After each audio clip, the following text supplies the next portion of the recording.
ರೈತ ದೇಶದ ಬೆನ್ನೆಲುಬು. ಆದರೆ ರೈತ ಮಾತ್ರ ಸುಖವಾಗಿಲ್ಲ. ಸಮಸ್ಯೆಗಳ ಸರಮಾಲೆಯನ್ನೇ ಹೊದ್ದು ಕೂತಿದ್ದಾನೆ ಅನ್ನದಾತ. ಒಂದು ಕಡೆ ಬೆಳೆ ಹಾನಿಯಿಂದ ಮಾಡಿದ ಖರ್ಚು ಬರದೆ, ಅತ್ತ ಸಾಲವನ್ನೂ ತೀರಿಸಲಾಗದೆ ನೇಣಿಗೆ ಶರಣಾಗ್ತಾ ಇದ್ದಾನೆ ಮಣ್ಣಿನ ಮಗ. ಹೀಗೆ ಸಂಕಷ್ಟದಲ್ಲಿರೋ ರೈತನ ಬಾಳಿಗೆ ಬೆಳಕಾಗಿ ಬಂದಿದ್ದೆ ಪ್ರಧಾನಮಂತ್ರಿ ಫಸಲ್ ಭೀಮಾ ಯೋಜನೆ.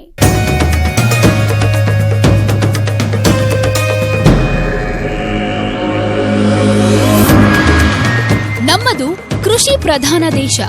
70% ಕುಟುಂಬಗಳು ಕೃಷಿಯನ್ನೇ ನಂಬಿ ಬದುಕು ಸಾಗಿಸ್ತಾ ಇವೆ. ರೈತಾಪಿ ಜನರಲ್ಲಿ 80% ಸಣ್ಣ ಮತ್ತು ಅತಿ ಸಣ್ಣ ಹಿಡುವಳಿದಾರರು ಅನ್ನೋದು ಗಮನಿಸಬೇಕಾದ ಅಂಶ. ಅಷ್ಟೇ ಅಲ್ಲ, 70% ಭೂಮಿ ಮಳೆಯಾಶ್ರಿತವಾಗಿದ್ದು ವರುಣನ ಕೃಪೆ ಬೇಕೇ ಬೇಕು. ಆದ್ರೆ ಆಗ್ತಾ ಇರೋದಾದ್ರೂ ಏನು? ಸಕಾಲದಲ್ಲಿ ಆಗದ ಮಳೆಯ ಕೊರತೆ, ಅತಿವೃಷ್ಟಿ, ಅನಾವೃಷ್ಟಿ, ಇನ್ನು 10 ಹಲವು ಸಮಸ್ಯೆಗಳಿಂದ ನೊಂದು ಬೆಂದು ಹೋಗಿದ್ದಾನೆ ಅನ್ನದಾತ. ಇತ್ತ ಕೈಗೆ ಬೆಳೆ ಬರದೆ, ಅತ್ತ ಮಾಡಿದ ಸಾಲ ತೀರಿಸಲಾಗದೆ ಅದೆಷ್ಟೋ ಮಣ್ಣಿನ ಮಕ್ಕಳು ಉಸಿರು ಚೆಲ್ಲುತ್ತಿದ್ದಾರೆ. ಕೃಷಿಯ ಸಹವಾಸವೇ ಬೇಡ ಅಂದ್ಕೊಂಡು ಪಟ್ಟಣಗಳತ್ತ ಗುಳೆ ಹೋಗ್ತಾ ಇರೋದು ಸಾಮಾನ್ಯವಾಗ್ಬಿಟ್ಟಿದೆ. ಹೀಗೆ ಸಂಕಷ್ಟದಲ್ಲಿರುವ ಅನ್ನದಾತನ ಪಾಲಿಗೆ ವರವಾಗಿ ಬಂದಿದ್ದೆ ಪ್ರಧಾನಿ ನರೇಂದ್ರ ಮೋದಿ ಜಾರಿಗೆ ತಂದ ಫಸಲ್ ಭೀಮಾ ಯೋಜನೆ.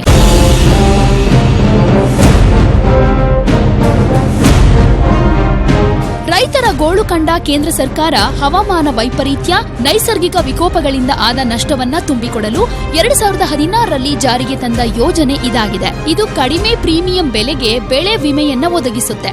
ಈ ಮೊದಲು ಕೂಡ ಬೆಳೆ ವಿಮಾ ಯೋಜನೆಗಳಿದ್ವು. ಆದರೆ ಇದು ರೈತ ಸ್ನೇಹಿಯಾಗಿದ್ದು ಕೆಲವು ವಿಶೇಷತೆಗಳಿಂದ ಕೂಡಿದೆ ಅಂತಾರೆ ಕೃಷಿ ವಿಶ್ವವಿದ್ಯಾಲಯ ಬೆಂಗಳೂರಿನ ಕೃಷಿ ಅರ್ಥಶಾಸ್ತ್ರ ವಿಭಾಗದ ಸಹ ಪ್ರಾಧ್ಯಾಪಕರಾದ ಡಾ. ಶ್ರೀಕಂಠಮೂರ್ತಿ.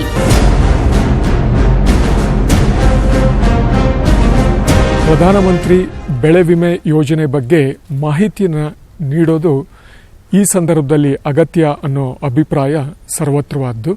ನೈಸರ್ಗಿಕ ವಿಕೋಪಗಳಿಂದ, ಅಂದರೆ ಮಳೆ ಸರಿಯಾಗಿ ಬರದೆ ಅಥವಾ ಪ್ರವಾಹ ಬಂದು ಈ ತರಹದ ಅಥವಾ ಬೆಂಕಿ ಬಿದ್ದು ಈ ಥರ ಏನಾದರೂ ನಷ್ಟವನ್ನು ಅನುಭವಿಸಿದ್ರೆ ರೈತರಿಗಾಗುವ ನಷ್ಟವನ್ನು ತುಂಬಿಕೊಡೋದಕ್ಕೆ ಪ್ರಧಾನಮಂತ್ರಿ ಬೆಳೆ ವಿಮಾ ಯೋಜನೆಯನ್ನು 2016ರಿಂದ ಜಾರಿಯಲ್ಲಿ ತರಲಾಗಿದೆ.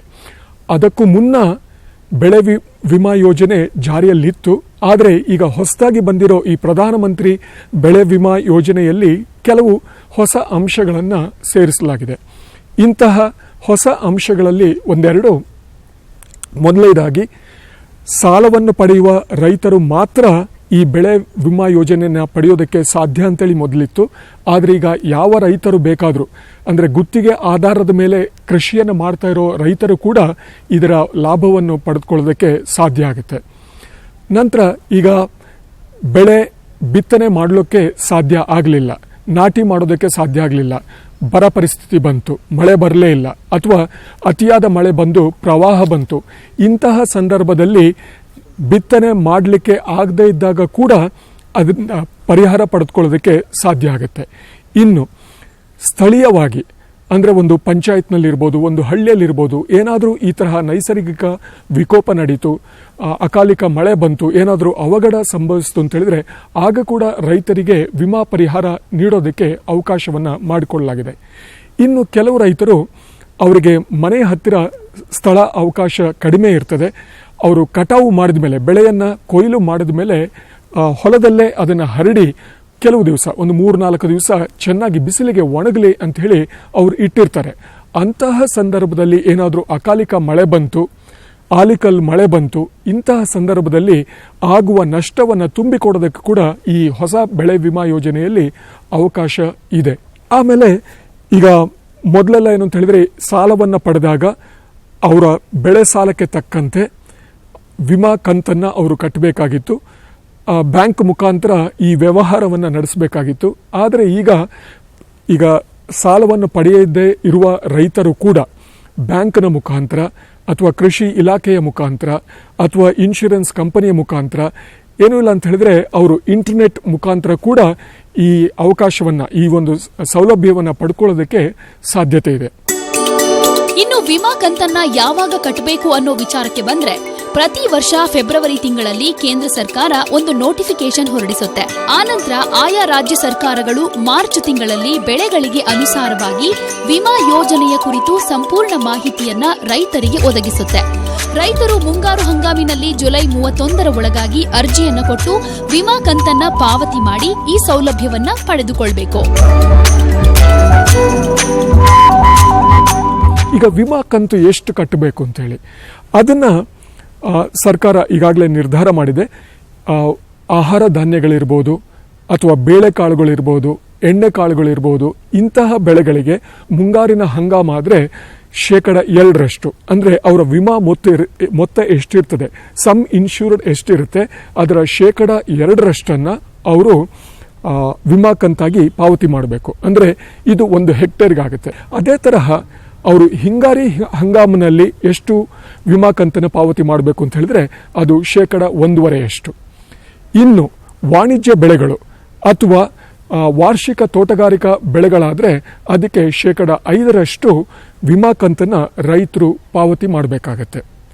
ನಿಜವಾಗ್ಲೂ ಈ ಗಂಡಾಂತರಗಳನ್ನು ಪರಿಗಣಿಸಿದ್ರೆ ಈ ವಿಮಾ ಕಂತಿನ ಮೊತ್ತ ಏನಿರ್ತದಲ್ಲ, ಆ ದರ ಏನಿರ್ತದಲ್ಲ, ಈ 2%, 1.5%, 5%ಕ್ಕಿಂತ ಜಾಸ್ತಿ ಇರ್ತದೆ.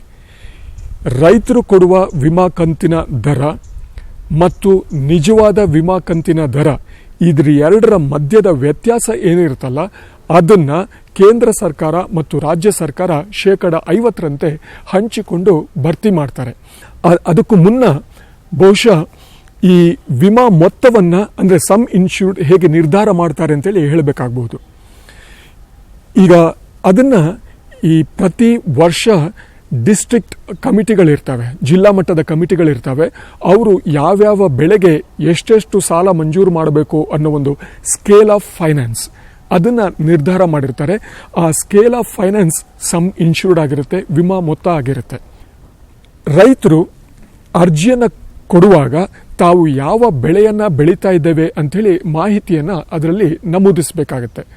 ಒಂದು ವೇಳೆ ನಾವು ಅರ್ಜಿಯನ್ನ ಕೊಟ್ಟಾಯಿತು, ಅದಾದ ನಂತರ ಮಳೆ ಸರಿಯಾಗಿ ಬರಲಿಲ್ಲ ಅಥವಾ ಅನುಕೂಲ ವಾತಾವರಣ ಇರಲಿಲ್ಲ, ಆಗ ಬೆಳೆಯನ್ನ ಬದಲಾಯಿಸಬೇಕು, ಆ ಪರಿಸ್ಥಿತಿ ಬಂತು ಅಂತ ಹೇಳಿದ್ರೆ ರೈತರು ಬೇರೆ ಬೆಳೆಯನ್ನ ಬೆಳೆಯೋದಕ್ಕೆ ಅಂದ್ರೆ ಅರ್ಜಿಯಲ್ಲಿ ಕೊಟ್ಟಿರದೆ ಇರುವಂತಹ ಬೆಳೆಯನ್ನ ಬೆಳೆಯೋದಕ್ಕೆ ಕೂಡ ಅವಕಾಶ ಇದೆ. ಆದರೆ ಆ ತರಹ ಬದಲಿ ಬೆಳೆಯನ್ನ ಅವರು ಬಿತ್ತನೆ ಮಾಡಿ 1 ವಾರದೊಳಗೆ ಅದನ್ನ ಬ್ಯಾಂಕಿಗೆ ಅಥವಾ ವಿಮಾ ಕಂಪನಿಗೆ ಅವರ ಮಾಹಿತಿಯನ್ನ ನೀಡಬೇಕಾಗತ್ತೆ. ರೈತರು ಅರ್ಜಿಗಳನ್ನ ಬ್ಯಾಂಕ್ ಅಥವಾ ಕೃಷಿ ಇಲಾಖೆಯ ಮುಖಾಂತರ ಪಡೆದುಕೊಂಡು ಅದನ್ನ ತುಂಬಿ ಜೊತೆಗೆ ರೈತರು ಅನ್ನೋದಕ್ಕೆ ದಾಖಲೆಗಳನ್ನ ನೀಡಬೇಕು. ಬೆಳೆದ ಬೆಳೆಗಳ ಪ್ರಮಾಣ ಪತ್ರವನ್ನ ಲಗತ್ತಿಸಬೇಕಾಗತ್ತೆ. ಜೊತೆಗೆ ವಿಮಾ ಕಂತನ್ನ ತುಂಬಬೇಕು. ಸಾಮಾನ್ಯವಾಗಿ ವಿಮಾ ಕಂತು ಬೆಳೆದ ಬೆಳೆ, ಅವುಗಳ ಅವಧಿ ಮತ್ತು ಹಂಗಾಮಿನ ಮೇಲೆ ಅವಲಂಬನೆಯಾಗಿದ್ದು ಇದನ್ನ ಅರ್ಜಿ ಕೊಡುವ ಸಮಯದಲ್ಲಿ ಕಟ್ಟಬೇಕು.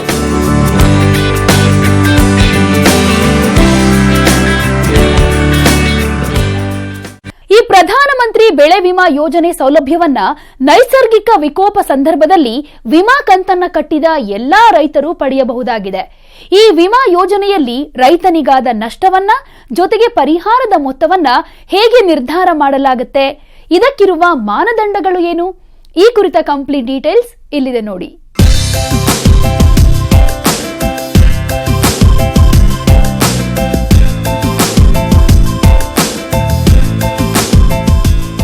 ಫಸಲ್ ಭೀಮಾ ಯೋಜನೆಯಲ್ಲಿ ಯಾವ್ಯಾವ ಗಂಡಾಂತರಗಳನ್ನ ವಿಮಾ ಸೌಲಭ್ಯದಲ್ಲಿ ಸೇರಿಸಲಾಗಿದೆ, ಯಾವುದು ಅದರ ಭಾಗ ಆಗಿಲ್ಲ ಅನ್ನೋದಾದ್ರೆ, ನೈಸರ್ಗಿಕ ವಿಕೋಪದಿಂದ ಬೆಳೆ ನಷ್ಟವಾದ್ರೆ, ಆಕಸ್ಮಿಕ ಬೆಂಕಿಯಿಂದಾಗುವ ಅವಘಡದಿಂದ ಬೆಳೆ ನಷ್ಟವಾದ್ರೆ ಪರಿಹಾರ ಸಿಗುತ್ತೆ. ಆದರೆ ಅಣುಶಕ್ತಿ, ಯುದ್ಧ ಮತ್ತು ಕಳ್ಳತನದಿಂದಾದ ನಷ್ಟಕ್ಕೆ ವಿಮಾ ಸೌಲಭ್ಯ ಇರುವುದಿಲ್ಲ. ಇನ್ನು ವಿಮಾ ಮೊತ್ತವನ್ನ ಯಾವ ರೀತಿ ನಿರ್ಧಾರ ಮಾಡಲಾಗುತ್ತೆ ಅನ್ನೋದರ ಬಗ್ಗೆ ತಜ್ಞರು ಹೇಳೋದು ಹೀಗೆ. ಈಗ ಪ್ರತಿ ವರ್ಷ ಯಾವುದೇ ವಿಮಾ ಕಂಪನಿಯನ್ನ ಸರ್ಕಾರ ಆಯ್ಕೆ ಮಾಡಿಕೊಳ್ಳುತ್ತೋ, ಜೊತೆಗೆ ಸರ್ಕಾರಿ ವಿಮಾ ಕಂಪನಿ ಕೂಡ ಇದೆ. ಪ್ರತಿ ವರ್ಷ ರಾಜ್ಯ ಸರ್ಕಾರ ಈ ವಿಮಾ ಕಂಪನಿಗಳಿಗೆ ಕಳೆದ 10 ವರ್ಷಗಳಲ್ಲಿ ಆ ಪ್ರದೇಶದಲ್ಲಿ ಆ ಬೆಳೆಯಲ್ಲಿ ಎಷ್ಟು ಸರಾಸರಿ ಇಳುವರಿ ಬಂದಿದೆ ಅನ್ನೋ ಮಾಹಿತಿಯನ್ನ ನೀಡಬೇಕಾಗತ್ತೆ. ಅದರ 10 ವರ್ಷಗಳ ಸರಾಸರಿಯನ್ನ ತಗೊಳ್ತಾರೆ. ಆ ಸರಾಸರಿಯ ಇಳುವರಿಯನ್ನ ತಗೊಂಡ್ಮೇಲೆ ಆ ಪ್ರದೇಶದಲ್ಲಿ ಈಗ ಗಂಡಾಂತರ ರಿಸ್ಕ್ ಎಷ್ಟಿದೆ ಅಂತೇಳಿ ನೋಡ್ತಾರೆ. ಪ್ರತಿ ವರ್ಷ ಇಂತಹ ಅವಘಡಗಳು, ಈ ತರಹ ಬೆಳೆ ನಷ್ಟಗಳು ನಡೀತಾ ಇರ್ತದೆ ಅಂತ ಹೇಳಿದ್ರೆ ಹೈಲಿ ರಿಸ್ಕಿ ಅಂತ ಹೇಳಿದ್ರೆ ಅಲ್ಲಿ ಗಂಡಾಂತರ ಜಾಸ್ತಿ ಅಥವಾ ಮಧ್ಯಮ ಗಂಡಾಂತರ ಅಥವಾ ಕಡಿಮೆ ಗಂಡಾಂತರ, ಆ ಗಂಡಾಂತರದ ಪ್ರಮಾಣವನ್ನ ಪರಿಗಣನೆಗೆ ತಗೊಂಡು ಅದರಲ್ಲಿ 70%, 80%, 90% ಅಂತೇಳಿ 3 ಕ್ರಮಾಂಕದಲ್ಲಿ ಅವರು ಪರಿಹಾರ ನೀಡುವ ಮೊತ್ತವನ್ನು ನಿರ್ಧಾರ ಮಾಡ್ತಾರೆ. ಇನ್ನು ನಷ್ಟ ಎಷ್ಟಾಗಿದೆ ಅಂತೇಳಿ ಪ್ರತಿ ವರ್ಷ ಪ್ರತಿ ಹಂಗಾಮಿನಲ್ಲಿ ಬೆಳೆ ಬೆಳೆದ ನಂತರ ಕಟಾವು ಆಗುವ ಮುಂಚೆ ಒಂದು ಕ್ರಾಪ್ ಕಟ್ಟಿಂಗ್ ಎಕ್ಸ್ಪರಿಮೆಂಟ್ ಅಂತ ಹೇಳಿ ಮಾಡ್ತಾರೆ. ಅಂತ ಹೇಳಿದ್ರೆ ಒಂದು ಜಿಲ್ಲೆ ಆಯ್ದ ಪ್ರದೇಶ ಆದರೆ 24 ಬೇರೆ ಬೇರೆ ಪ್ರದೇಶಗಳಲ್ಲಿ ರ್ಯಾಂಡಮ್ ಆಗಿ ಇದನ್ನು ಆಯ್ಕೆ ಮಾಡಲಾಗುತ್ತೆ. ಅಲ್ಲಿ ಬೆಳೆ ಕಟಾವು ಮಾಡಿಬಿಟ್ಟು ಅದನ್ನೆಲ್ಲ ಒಂದು ಕಡೆ ಸೇರಿಸಿ ಸರಾಸರಿ ಇಳುವರಿ ಎಷ್ಟಿದೆ ಅಂತ ಹೇಳಿ ನಿರ್ಧಾರ ಮಾಡಲಾಗುತ್ತೆ. ಆ ಸರಾಸರಿ ಇಳುವರಿ ಇನ್ನು ಪೂರ್ವ ನಿರ್ಧಾರಿತ ಇಳುವರಿ ಇರ್ತದಲ್ಲ, ಕಳೆದ 10 ವರ್ಷಗಳದ್ದು ತಗೊಂಡು ಅದರ ಮಧ್ಯದಲ್ಲಿ ಏನು ವ್ಯತ್ಯಾಸ ಇದೆ ಅದನ್ನು ತಗೊಳ್ತಾರೆ. ಆಮೇಲೆ ಈ ಥ್ರೆಶೋಲ್ಡ್ ಈಲ್ಡ್ ಅಂತೇಳಿ ನಾನು ಏನು ಹೇಳಿದೆ ಅವಾಗಲೇ ಒಂದು ಇಳುವರಿಯ ಮಿತಿ, ಅದನ್ನು ಭಾಗಿಸ್ಬಿಟ್ಟು ನಂತರ ನಿಮ್ಮ ವಿಮಾ ಮೊತ್ತ ಏನಿರ್ತದೆ ಸಮ್ ಇನ್ಶೂರ್ಡ್ ಅದನ್ನು ಗುಣಿಸಿದ್ರೆ ಆವಾಗ ಪರಿಹಾರ ಮೊತ್ತ ಎಷ್ಟು ಅಂತ ಹೇಳಿ ನಿರ್ಧಾರ ಮಾಡಲಾಗುತ್ತೆ. ಫಸಲ್ ಬಿಮಾ ಯೋಜನೆದು PKGB ಬ್ಯಾಂಕಲ್ಲಿ ಮಾಡಿಸಿದ್ದೀವಿ. ಅದು ನಾವು ರೈತ ಸಂಪರ್ಕ ಕೇಂದ್ರಕ್ಕೆ ಹೋಗಿದ್ವಿ, ಅವರು ತುಂಬ್ರ ಅಂತ ಹೇಳಿದರು, ತುಂಬಿದ್ದೀವಿ. ಆಮೇಲೆ ಲೋನ್ ಇದ್ದ ಸಲುವಾಗಿ ಅಲ್ಲೇ ಬ್ಯಾಂಕಿನಲ್ಲೇ ತುಂಬಿದ್ದೀವಿ ಸರ್. ಎಕರೆಗೆ 688 ರೂಪಾಯಿ ತೊಗೊಂಡ್ರಿ ಸರ್. ನಾವು 10 ಎಕರೆ ಲ್ಯಾಂಡು ಕೊಟ್ಟಿದ್ದೀವಿ ನಮ್ಮ ಅಣ್ಣವ್ರ ಹೆಸರು ಮ್ಯಾಗ. ಅದ್ರ ಇನ್ಸೂರೆನ್ಸ್ ಮಾಡ್ಕೋರು ಅಂತ ಹೇಳಿದ್ರೆ ಅವ್ರು ಬ್ಯಾಂಕವರು ಹೇಳಿದ್ರೆ ತಾನೇ ಕಟ್ ಮಾಡ್ಕೊಂತಾರೆ ಸರ್ ಲೋನಲ್ಲಿ, ಇಲ್ಲ ಅಂತಂದರೆ ಅವರು ಕಟ್ ಮಾಡಲ್ಲ. ಅದು ಹೇಳಿದ ಸಲುವಾಗಿ ಅವರು ಮಾಡಿದ್ರು ಸರ್ ಇನ್ಸೂರೆನ್ಸ್. ನಮ್ಮ 3,34,000 ಬಂದಿತ್ತು ಸರ್. ಬೆಳೆ ಹೋದ ವರ್ಷ ಸರ್ 16-17ರಲ್ಲಿ ನಾವು ಭತ್ತ ಹಾಕ್ತಿದ್ವಿ ಸರ್, ಭತ್ತನೇ ಇಲ್ಲ ಸರ್. ಹೋದ ವರ್ಷ ಡ್ಯಾಮ್ ತುಂಬಲಾರದ ಸಲುವಾಗಿ ನೀರು ಬಂದೇ ಇಲ್ಲ. ನೀರು ಬರಲಾರ ಸಲುವಾಗಿ ನಾವು ಹಾಕಿದ್ದೂ ಖರ್ಚು ಸ್ವಲ್ಪ ನೀರು ಬಂದವು ಸರ್, ಅವಾಗವಾಗ ಬಂದವು, ಬೆಳೆ ಲಾಸ್ ಆಯ್ತು ಸರ್. ಲಾಸ್ ಆದಮೇಲೆ ಅದೇನೋ ಅವ್ರು ಸರ್ವೆ ಯಾವಾಗ ಮಾಡ್ಕೊಂಡು ಹೋಗಿದ್ರು ಗೊತ್ತಿಲ್ಲ, ಬಂತು ಅಮೌಂಟು ಬಂತು ಫಸಲ್ ಬಿಮಾ ಯೋಜನೆದಂತ ಹೇಳಿದ್ರು ಸರ್ ಬ್ಯಾಂಕಿನಲ್ಲಿ. 3,34,000 ರೂಪಾಯಿ ನಮ್ಮ ಅಕೌಂಟಿಗೆ ಬಂತು ಸರ್. ಭಾಳ ಅನುಕೂಲ ಆಯ್ತು ಸರ್. ಅದು ಎಕರೆಗೆ 30,000 ಚಿಲ್ಲರೆ ಬಂತು ಸರ್. ಅದರಲ್ಲಿ ನಾವು ಬೆಳೆ ತುಂಬೋದ ಬಗ್ಗೆ ರೈತ ಸಂಪರ್ಕ ಕೇಂದ್ರದವರು ಬಂದು ನಮಗೆ ಪ್ರಚಾರ ಮಾಡಿದ್ರು.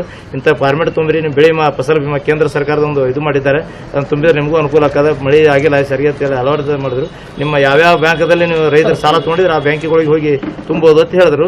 4 ಎಕರೆ ಜೋಳದ ತುಂಬಿದ್ವಿ, 4 ಎಕರೆ ಕಡ್ಲಿ ತುಂಬಿದ್ವಿ. ಒಂದು 2-3 ತಿಂಗಳ ನಂತರ ಮಳೆ ನುಕ್ಸಾನ ಆಯ್ತು. ಪೂರಾ ಎಲ್ಲ ರೈತರು ಕಂಗಾಲ ಆಗ್ಬಿಟ್ರಿ. ಏನು ಈ ಕಡೆ ಬೆಳೆ ಇದ್ದ ರೊಕ್ಕನ ತುಂಬಿದ್ದೀವಿ, ಈ ಕಡೆ ಇದನ್ನು ಬರಲಾಗ್ಯದ ಅನ್ನೋದು. ಮುಂದೆ 3 ತಿಂಗಳ ನಂತರ ನಮ್ಮ ಖಾತೆಗೆ ನೇರವಾಗಿ ಬಂದು ಹಣ ಜಮಾ ಆಗ್ಬಿಟ್ಟು.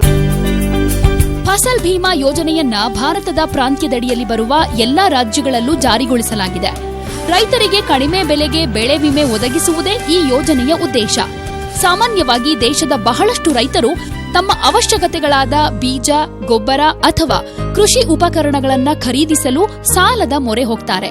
ಒಂದೊಮ್ಮೆ ಬೆಳೆ ನಾಶವಾದ್ರೆ ಸಾಲವನ್ನ ತೀರಿಸಲಾಗದ ರೈತ ಆತ್ಮಹತ್ಯೆ ಮಾಡಿಕೊಳ್ಳುವತ್ತ ಹೆಜ್ಜೆ ಇಡ್ತಾನೆ. ಆದರೆ ಈ ಯೋಜನೆಯಡಿಯಲ್ಲಿ ರೈತ ಬೆಳೆ ಹಾನಿಯಾದ್ರೆ ನಿಗದಿತ ವಿಮೆ ಮಾಡಿದ ಮೊತ್ತವನ್ನ ಪಡೆಯುವುದರಿಂದ ಮಾಡಿದ ಸಾಲವನ್ನ ತೀರಿಸಲು ಉಪಯೋಗಿಸ್ತಾನೆ. ಹೀಗಾಗಿ ಇದು ಆತನ ಸಂಸಾರದ ಉಳಿವಿಗೂ ಕಾರಣವಾಗುತ್ತೆ.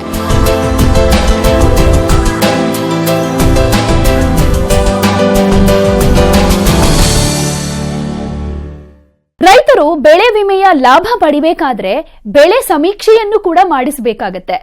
ವಿಮಾ ಪರಿಹಾರ ನೀಡಿಕೆಯು ಈ ಸಮೀಕ್ಷೆ ಆಧರಿಸಿರೋದ್ರಿಂದ ಇದಕ್ಕೆ ಹೆಚ್ಚಿನ ಮಹತ್ವ ಇದೆ. ಗ್ರಾಮ ಲೆಕ್ಕಾಧಿಕಾರಿಗಳ ಮೇಲೆಯೇ ಅವಲಂಬಿತವಾಗಿದ್ದ ಈ ಬೆಳೆ ಸಮೀಕ್ಷೆ ಇಂದಿನ ಆಧುನಿಕ ಯುಗದಲ್ಲಿ ತಾಂತ್ರಿಕವಾಗಿ ಹೊಸ ರೂಪ ಪಡೆದುಕೊಂಡಿದೆ.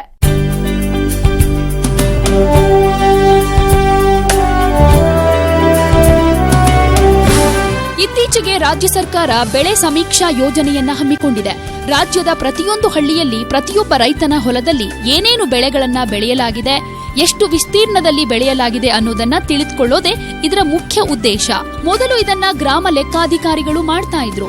ಆದರೆ ಇಂದಿನ ಡಿಜಿಟಲ್ ಯುಗದಲ್ಲಿ ಇದಕ್ಕೆಂದೇ ಹೊಸದೊಂದು ಮೊಬೈಲ್ ಆಪ್ ಅನ್ನ ರೂಪಿಸಲಾಗಿದೆ. ಇದರ ಮೂಲಕವೇ ಪ್ರತಿ ವರ್ಷ ಪ್ರತಿ ಹಂಗಾಮಿನಲ್ಲಿ ಪ್ರತಿಯೊಬ್ಬ ರೈತನ ಬೆಳೆ ದಾಖಲೀಕರಣ ಮಾಡಲಾಗುತ್ತೆ. ಬೆಳೆ ಹಾನಿ ಸಂದರ್ಭದಲ್ಲಿ ವಿಮೆಯ ಲಾಭ ಪಡೆದುಕೊಳ್ಳೋದಕ್ಕೆ ಇದು ಅತ್ಯಗತ್ಯ ಅಂತಾರೆ ತಜ್ಞರು.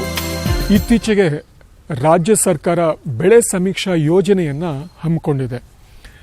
ಈ ಯೋಜನೆಯ ಪ್ರಕಾರ ರಾಜ್ಯದ ಪ್ರತಿಯೊಂದು ಹಳ್ಳಿಯಲ್ಲಿ, ಪ್ರತಿಯೊಂದು ಗ್ರಾಮ ಪಂಚಾಯತ್ನಲ್ಲಿ ಕೂಡ ಪ್ರತಿಯೊಬ್ಬ ರೈತರ ಹೊಲಗಳಲ್ಲಿ ಏನೇನು ಬೆಳೆಯನ್ನು ಬೆಳೆಯಲಾಗಿದೆ, ಎಷ್ಟೆಷ್ಟು ವಿಸ್ತೀರ್ಣದಲ್ಲಿ ಯಾವ್ಯಾವ ಬೆಳೆಯನ್ನು ಬೆಳೆಯಲಾಗಿದೆ, ಆ ಹೊಲಕ್ಕೆ ಹೋಗಿ ಹೊಸದಾಗಿ ರೂಪಿಸಲಾಗಿರುವ ಈ ಮೊಬೈಲ್ ಆ್ಯಪನ್ನು ಬಳಸಿಬಿಟ್ಟು ಮಾಹಿತಿಯನ್ನು ಸಂಗ್ರಹಿಸ್ತಾ ಇದೆ. ಪ್ರತಿ ಹಂಗಾಮಿಗೆ, ಪ್ರತಿ ವರ್ಷಕ್ಕೆ ಆ ಬೆಳೆ ಸಂಗ್ರಹವನ್ನು ಮಾಡುವ ಈ ಜವಾಬ್ದಾರಿಯನ್ನು ಆಯಾ ಹಳ್ಳಿಯ ಇಬ್ಬರು ಯುವಕರಿಗೆ ಅಥವಾ ಯುವತಿಯರಿಗೆ, ಕನಿಷ್ಠ SSLC ವಿದ್ಯಾಭ್ಯಾಸವನ್ನು ಮಾಡಿದವರಿಗೆ ಈ ಮೊಬೈಲ್ ಆ್ಯಪನ್ನು ಅವರು ನೀಡ್ತಾರೆ. ಆ ಯುವಕರು ಪ್ರತಿಯೊಬ್ಬ ರೈತರ ಹೊಲಕ್ಕೆ ಹೋಗಿ ಅಕ್ಷಾಂಶ ರೇಖಾಂಶಗಳಿಗೆ ಆ ಮೊಬೈಲ್ ಆ್ಯಪನ್ನು ಅವರು ಹೊಂದಿಸ್ಕೊಂಡ್ರೆ ಆ ಹೊಲದಲ್ಲಿ ಯಾವ ಬೆಳೆ ಇದೆ ಅನ್ನೋದು ಅಲ್ಲಿ ದಾಖಲೀಕರಣ ಆಗುತ್ತೆ. ಪ್ರತಿ ಹಂಗಾಮಿನಲ್ಲಿ ಇದನ್ನು ಮಾಡೋದ್ರಿಂದ ಸರ್ಕಾರಕ್ಕೆ, ರಾಜ್ಯ ಸರ್ಕಾರಕ್ಕೆ ಪ್ರತಿ ವರ್ಷ ಪ್ರತಿ ಹಂಗಾಮಿನಲ್ಲಿ ಎಷ್ಟು ಹಳ್ಳಿಗಳಲ್ಲಿ ಯಾವ್ಯಾವ ಬೆಳೆಗಳನ್ನು ಎಷ್ಟು ವಿಸ್ತೀರ್ಣದಲ್ಲಿ ಬೆಳೆದಿದ್ದಾರೆ ಅನ್ನೋ ಮಾಹಿತಿ ಸಂಪೂರ್ಣವಾಗಿ ನಿಖರವಾಗಿ ಲಭ್ಯ ಆಗುತ್ತೆ. ಇದರಿಂದ ರೈತರಿಗೆ ಕೂಡ ತುಂಬಾನೇ ಅನುಕೂಲ ಆಗುತ್ತೆ. ಯಾಕಂತೇಳಿದರೆ ಈ ಬೆಳೆ ವಿಮೆಯ ಒಂದು ಲಾಭವನ್ನು ಪಡ್ಕೊಳ್ಳೋದಕ್ಕೆ ನಷ್ಟ ಆದಾಗ ಅವರು ಎಷ್ಟು ವಿಸ್ತೀರ್ಣದಲ್ಲಿ ಆ ಬೆಳೆಯನ್ನು ಬೆಳೆದಿದ್ರು ಅನ್ನೋ ಒಂದು ದಾಖಲೆ ರಾಜ್ಯ ಸರ್ಕಾರದ ಬಳಿ ಇರ್ತದೆ. ಆದ್ದರಿಂದ ದಯವಿಟ್ಟು ರೈತರು ನಿಮ್ಮ ಹಳ್ಳಿಯಲ್ಲಿ ಇಬ್ಬರು ಯುವಕರು ಯಾರು ಈ ಮಾಹಿತಿಯನ್ನು ಸಂಗ್ರಹಿಸ್ತಾರೋ ಅವರನ್ನ ಸಂಪರ್ಕಿಸ್ಬಿಟ್ಟು ನಿಮ್ಮ ಹೊಲದಲ್ಲಿ ಇದು ದಾಖಲೀಕರಣ ಆಗಿದೆಯೋ ಇಲ್ಲೋ ಅಂತೇಳಿ ತಿಳ್ಕೊಳ್ಳಿ. ನೀವು ತಾಲೂಕು ಮಟ್ಟದ ಕೇಂದ್ರಕ್ಕೆ ಹೋದರೆ, ತಾಲೂಕು ಪಂಚಾಯತ್ಗೆ ಹೋದರೆ ಈ ಸಂಪೂರ್ಣ ಮಾಹಿತಿ ಸಿಗ್ತದೆ.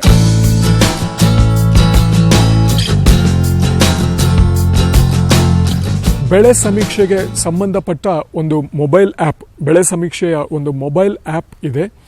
ಅದನ್ನು ನಿಮ್ಮ ಮೊಬೈಲ್ ಫೋನ್ಗಳಲ್ಲಿ ಕೂಡ ಅದನ್ನು ಡೌನ್ಲೋಡ್ ಮಾಡಿಕೊಂಡು ನಿಮ್ಮ ಜಿಲ್ಲೆ, ನಿಮ್ಮ ತಾಲೂಕು, ನಿಮ್ಮ ಗ್ರಾಮ ಪಂಚಾಯತಿಗೆ ಆ ಮೊಬೈಲ್ ಆ್ಯಪ್ನಲ್ಲಿ ನೀವು ಹೋದರೆ ಆವಾಗ ನಿಮ್ಮ ಹೊಲಗಳಲ್ಲಿ ಯಾವ ಬೆಳೆಗಳನ್ನು ಬೆಳೆದಿದೆ ಅನ್ನೋ ದಾಖಲೀಕರಣ ಆಗಿದೆಯೋ ಆ ಮಾಹಿತಿ ಲಭ್ಯ ಆಗುತ್ತೆ. ಆಮೇಲೆ ನಿಮ್ಮ ಹಳ್ಳಿಗಳಲ್ಲಿ ಇಬ್ಬರು ಯುವಕರು ಅಥವಾ ಯುವತಿಯರು ಯಾರು ಈ ದಾಖಲೀಕರಣ ಮಾಡ್ತಾ ಇದ್ದಾರೆ ಅವರ ಹೆಸರು ಮತ್ತು ಅವರ ಮೊಬೈಲ್ ಸಂಖ್ಯೆ ಕೂಡ ಅದರಲ್ಲಿ ಲಭ್ಯ ಆಗುತ್ತೆ. ನೀವು ಪರಿಶೀಲಿಸಿಬಿಟ್ಟು ಅಲ್ಲಿ ಏನು ದಾಖಲೀಕರಣ ಆಗಿದೆ, ನಿಮ್ಮ ಹೊಲದಲ್ಲಿ ಏನಿದೆ ಅದನ್ನು ಹೋಲಿಸ್ಬಿಟ್ಟು ಏನಾದರೂ ವ್ಯತ್ಯಾಸ ಇದ್ದರೆ ಕೂಡಲೇ ಅದನ್ನು ಸರಿಪಡಿಸ್ಕೊಳ್ಳೋದಕ್ಕೆ ಅವಕಾಶ ಇದೆ. ಬೆಳೆ ವಿಮಾ ಯೋಜನೆಗೆ ಸಂಬಂಧಪಟ್ಟಂತೆ ನಿಮಗೆ ಮಾಹಿತಿ ಬೇಕು ಅಂತ ಹೇಳಿದರೆ ನಿಮ್ಮ ಹತ್ತಿರದ ಬ್ಯಾಂಕ್ ಶಾಖೆಗೆ ಹೋಗ್ಬೋದು, ಕೃಷಿ ಇಲಾಖೆಗೆ ಹೋಗ್ಬೋದು, ಹತ್ತಿರದಲ್ಲಿ ಯಾವುದಾದ್ರು ಬೆಳೆ ವಿಮಾ ಕಂಪನಿಗಳಿದ್ದರೆ ಅದಕ್ಕೆ ಹೋಗಿ ನೀವು ಮಾಹಿತಿಯನ್ನು ಪಡೀಬೋದು. ಇಲ್ಲಾದರೆ ಸರ್ಕಾರದ್ದೇ ಒಂದು ಬೆಳೆ ವಿಮಾ ಯೋಜನೆಯ ವೆಬ್ಸೈಟ್ ಕೂಡ ಇದೆ. www.agri-insurance.gov.in ಈ ವೆಬ್ಸೈಟಿಗೆ ಹೋಗಿ ಸಂಪೂರ್ಣ ಮಾಹಿತಿಯನ್ನು ಪಡ್ಕೊಳ್ಳಿ. ಈ ಫಸಲ್ ಬಿಮಾ ಯೋಜನೆಯಲ್ಲಿ ಭಾಗವಹಿಸೋದ್ರಿಂದ ಅನುಕೂಲಗಳೇನು ಅಂತ ಹೇಳಿದ್ರೆ, ಒಂದು, ರೈತರಿಗೆ ಆಗುವ ನಷ್ಟಕ್ಕೆ ಪರಿಹಾರ ಸಿಗುತ್ತೆ. ಅವರು ಸಾಲಗಾರರಾಗುವ ಪ್ರಮೇಯ ಕಡಿಮೆ ಆಗುತ್ತೆ. ಇದರಿಂದ ಹೊಸ ತಂತ್ರಜ್ಞಾನಗಳನ್ನು ಅಳವಡಿಸ್ಕೊಳ್ಳೋದಕ್ಕೆ ಅವರಿಗೆ ಅನುಕೂಲ ಆಗುತ್ತೆ. ಹೆಚ್ಚಿನ ಒಂದು ಆರ್ಥಿಕ ಹೊರೆ ಅವರ ಮೇಲೆ ಬೀಳೋದಿಲ್ಲ. ಆದ್ದರಿಂದ ಹೊಸ ಬೆಳೆಗಳನ್ನು, ಹೊಸ ಮಾದರಿಗಳನ್ನು, ಹೊಸ ತಂತ್ರಜ್ಞಾನಗಳನ್ನು ಅವರು ಅಳವಡಿಸಿ ಹೆಚ್ಚಿನ ಇಳುವರಿಯನ್ನು ಪಡೆಯೋದಕ್ಕೆ ಸಾಧ್ಯವಾಗುತ್ತೆ.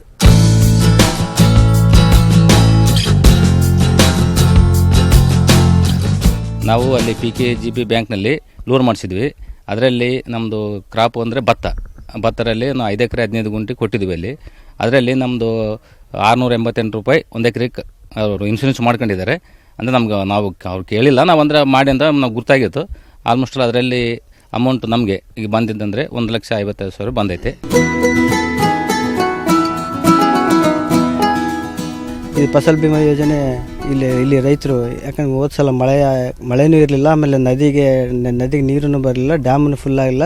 ಹಿಂಗಾಗಿ ಸ್ವಲ್ಪ ನೀರು ಬಿಡ್ತಾರೆ ಅಂತ ಹೇಳಿ ಒಂದು ಇದ್ರ ಮೇಲೆ ಧೈರ್ಯದ ಮೇಲೆ ರೈತರು ಹಾಕ್ಕೊಂಡ್ರು. ಆದರೂ ಇವತ್ತು ನೀರನ್ನು ಬರಲಿಲ್ಲ. ಹಿಂಗಾಗಿ ಸ್ವಲ್ಪ ಬೆಳೆ ಇಳುವರಿ ಬಂತು. ಅದಕ್ಕೋಸ್ಕರ ರೈತರು ಏನು ಮಾಡಿದ್ರು, 1 ಎಕರೆಗೆ 688 ರೂಪಾಯಿ ಐತಂತೆ ಭತ್ತಕ್ಕೆ ಬೆಳೆ ವಿಮೆ ತುಂಬಿದ್ರು. ಅದಾಗಿ ಕೂಡ ನಮ್ಮ ಹೋಬಳಿಯಲ್ಲಿ ಈಗ 793 ಜನ ಫಲಾನುಭವಿಗಳಿಗೆ ಇದು ಇನ್ಶೂರೆನ್ಸ್ ಬಂದಿದೆ. ಅದರಲ್ಲಿ 264 ಜನ ಭತ್ತಕ್ಕೆ ಬಂದಿದೆ. 264 ಜನ ಭತ್ತಕ್ಕೆ ಟೋಟಲ್ ಅಮೌಂಟ್ 1.53 ಕೋಟಿ ರೂಪಾಯಿ ಇಲ್ಲಿವರೆಗೆ ರೈತರಿಗೆ ಅಕೌಂಟಿಗೆ ಜಮಾ ಆಗೈತೆ. ಉಳಿದ 529 ಜನಕ್ಕೆ ಬೇರೆ ಬೇರೆ ಕ್ರಾಪಿಗೂ ದುಡ್ಡು ಜಮಾ ಆಗೈತೆ ಅಂತ ಈ ಸಂದರ್ಭದಲ್ಲಿ ನಾನು ಹೇಳ ಬಯಸ್ತೀನಿ. ಒಟ್ಟಾರೆ ಫಸಲ್ ಭೀಮಾ ಯೋಜನೆ ರೈತನಿಗೆ ವರದಾನ ಅಂತಾನೆ ಹೇಳಬಹುದು.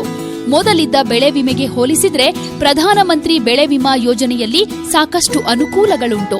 ಕಡಿಮೆ ಪ್ರೀಮಿಯಂನಲ್ಲೇ ವಿಮಾ ಮೊತ್ತವನ್ನ ಯಾವುದೇ ಆತಂಕವಿಲ್ಲದೆ ಸುಲಭವಾಗಿ ಪಡೆದುಕೊಳ್ಳೋದಕ್ಕೆ ಸಾಧ್ಯ ಇದೆ. ಹೀಗಾಗಿ ಪ್ರತಿಯೊಬ್ಬ ರೈತ, ಅದರಲ್ಲೂ ಮಳೆಯನ್ನೇ ನಂಬಿ ಬದುಕ್ತಾ ಇರೋ ಅನ್ನದಾತ ಇದರ ಲಾಭ ಪಡೆದುಕೊಳ್ಳೋದು ಹೆಚ್ಚು ಉಚಿತ. ರೈತ ಬಾಂಧವರೇ, ಈ ಪ್ರಧಾನಮಂತ್ರಿ ಬೆಳೆ ವಿಮಾ ಯೋಜನೆ ರೈತ ಸ್ನೇಹಿಯಾಗಿದ್ದು ಮೊದಲಿದ್ದ ಬೆಳೆ ವಿಮೆಗಿಂತ ಉತ್ತಮ ಅಂತ ಹೇಳಬಹುದು. ಕಡಿಮೆ ಪ್ರೀಮಿಯಂಗೆ ವಿಮಾ ಮೊತ್ತವನ್ನ ಪಡೆಯಬಹುದಾಗಿದ್ದು ಪ್ರತಿಯೊಬ್ಬ ರೈತ ಇದರ ಲಾಭ ಪಡೆದುಕೊಳ್ಳಿ ಅಂತ ಹೇಳ್ತಾ ಇವತ್ತಿನ ಅನ್ನದಾತ ಕಾರ್ಯಕ್ರಮವನ್ನ ಮುಗಿಸ್ತಾ ಇದ್ದೀವಿ. ಮತ್ತಷ್ಟು ಮಾಹಿತಿಗಳ ಜೊತೆ ನಾಳೆಯ ಅನ್ನದಾತ ಕಾರ್ಯಕ್ರಮದಲ್ಲಿ ಭೇಟಿಯಾಗೋಣ. ನೋಡ್ತಾ ಇರಿ ನ್ಯೂಸ್ 18 ಕನ್ನಡ. ಜಾಲ ನಮ್ಮದು, ಬಲ ನಿಮ್ಮದು.